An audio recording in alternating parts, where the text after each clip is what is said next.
In this episode of Teach Me Something, Ken Crotts attempts to teach our real estate expert, Long Doan, how to determine if a rental property is a good investment or not.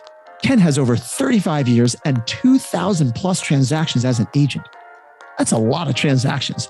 Ken's specialty is combining experience with innovation. He loves investing in properties, and today he's going to be investing in Long's knowledge base. Will Long learn something new from Ken? We will find out on this episode of Welcome to Teach Me Something, where our experts have 2 minutes to teach something new.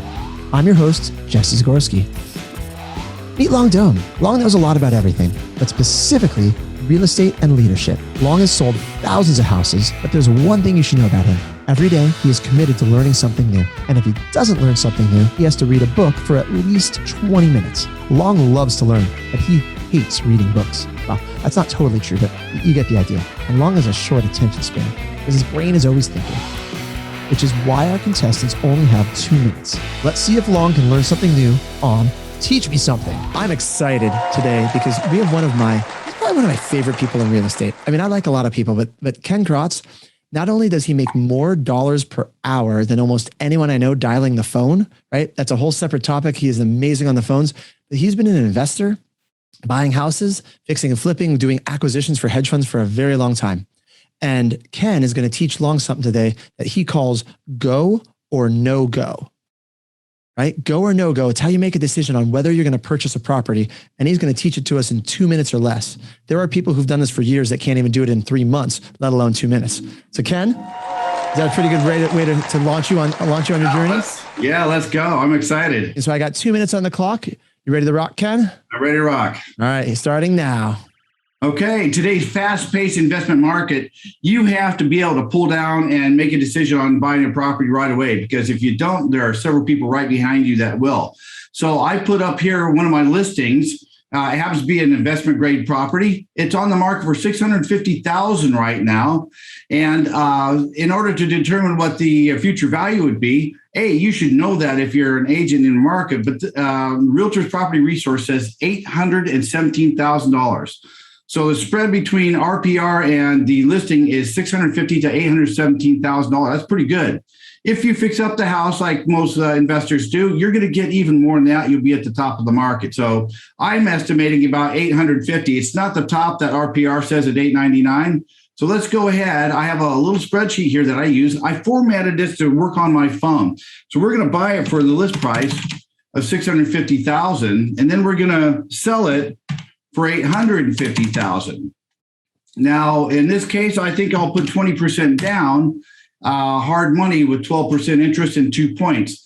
This shows that right now there's a $115,000 spread, and we're going to estimate $42 a square foot for rehab costs. Now, having gone through the photos, I can tell that it's not going to be a complete rebuild. So $42 a foot will get all your surfaces, kitchens, and a general rehab.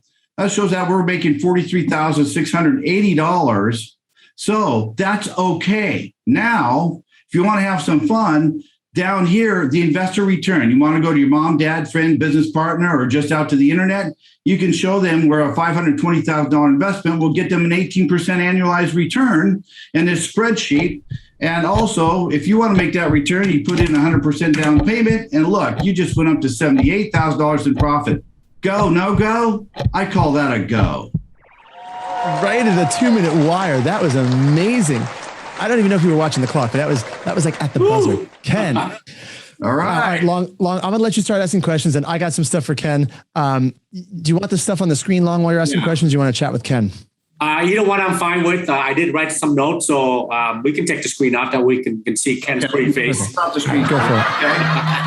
Hey, Ken, so I saw that you talk about hard money lending. Is that pretty typical in any market around the country at 12% interest rate with a 2 point? Yeah, my understanding is, well, I've only really done it in Seattle, but yeah, actually, you could actually get, instead of 12%, that's kind of like retail. If you do any amount of volume, you can get down to 10%, and in many cases, 1 point. But 2 points and 12% is pretty much an industry standard for hard money. Okay. And then is the holding time, I thought I saw in there maybe 4 months. Is that pretty typical for a project? That would be pretty normal in this market. For this house, I could probably do it in less. And that's really important. I'm glad you saw that because I didn't mention it. If you're doing a full rehab, you're going down the studs or anything like that, you've got to account for that extra time and that extra carry cost, especially when you're paying 1% per month or 12% annualized on the money that you're carrying. Is that pretty typical that for hard money lender, just a straight out 1% per month? So you carry it for 6 to 8 months, it'll just be 6 to 8%? Yeah, typically a hard money lender will lend you the money, and they'll have a time horizon, a cash out time, which is either going to be 3 or 6 months. At which point, for another couple of points, they'll extend it, or they have the option to call it due, and that just protects them against the falling market. Okay, and $42 per square foot for rehab. You have different market with different average rate because obviously that's for you and your market. Yeah, $42 to $45 a foot will get you flooring, interior paint, exterior paint, some mechanicals, kitchen, bathrooms, and that's about it. Now, if you have to go into landscaping, I actually included in that. That includes crawl space and attic. That does a general rehab without any structural, anything that needs permits. When you start tearing this stuff, moving electrical, moving walls, you need permits, so costs go up quite a bit. So I try to stay out of the permit required rehabs. Interesting. Okay. And I think what Long's asking there is, do you think that number changes much based on the city you live in? Like you're in Seattle, Long's in Minnesota. Do you think it changes much, or is it a pretty safe number? You're not going to pay $45 a foot in Indiana. You're not going to pay $45 a foot in Texas. You might pay 80 to 90 in San Diego, just as a start. So, so you got to know your number for your city. What's that? You got to know your number for your city. You got to know your number for your city.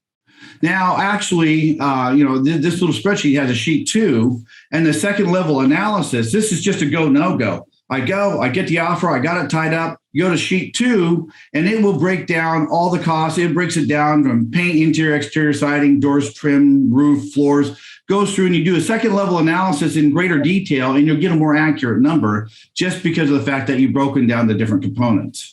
Okay. That's the level 2 that says it would go, approve your feasibility or don't approve your feasibility. Nice. So 2 more questions from me. One is, if you do a lot of these, you're probably going to want your own contractor you have set up with so you can count on, right? For speed and quality of work. Yeah. You know what? I really like the contractors that invest with me. If they have money in it, if they have skin in the game, they have money in it, that's really great. A good contractor is really important to have on board. Absolutely. It doesn't work without them unless you want to do the work. And I don't want to do the work. I've done enough of it myself. Right. My last question is, I really love this. I know my 660 plus agent would love to have this app somewhere. Have you already thought about putting together like in an app that you can, have people use or buy or subscribe to? I don't have it in an app. It's just an Excel spreadsheet. So almost anybody can open up a Google Sheet, open up in Google Sheets and I've locked it. I have it locked down. So the only things you can change are the bright yellow spots, so you can't ruin any of the formulas. I love that. And so guys, I'm going to say we're almost out of time here for our show, but I do want to say, I knew you were going to say that, Ken. So I'm sure he'll share it with you offline. Yeah, right? If anyone watching this wants to get a copy of that, reach out to Ken. We'll drop in the show notes. We'll say how to get a hold of Ken, DM him, text him, email him. But I will say, Ken, you should update that form. There's one thing that's on there. You still got your old brokerage on there, buddy. You are with EXP now, so I'm just saying I'm gonna brag for you. Like, you should at least update that. Anyway, thank you for being here, Ken. I got to ask Long the question before I wrap up. Long, did you learn something today?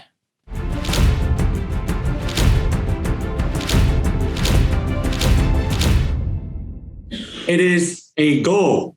Yes, I did learn something today. All right, love it. Love it. Ken, thank you for being here. Long, it's fun as always. See you guys next week. Bye, guys. Bye, guys. Thank you. Bye-bye. Produced by the Agent Collective Media Network.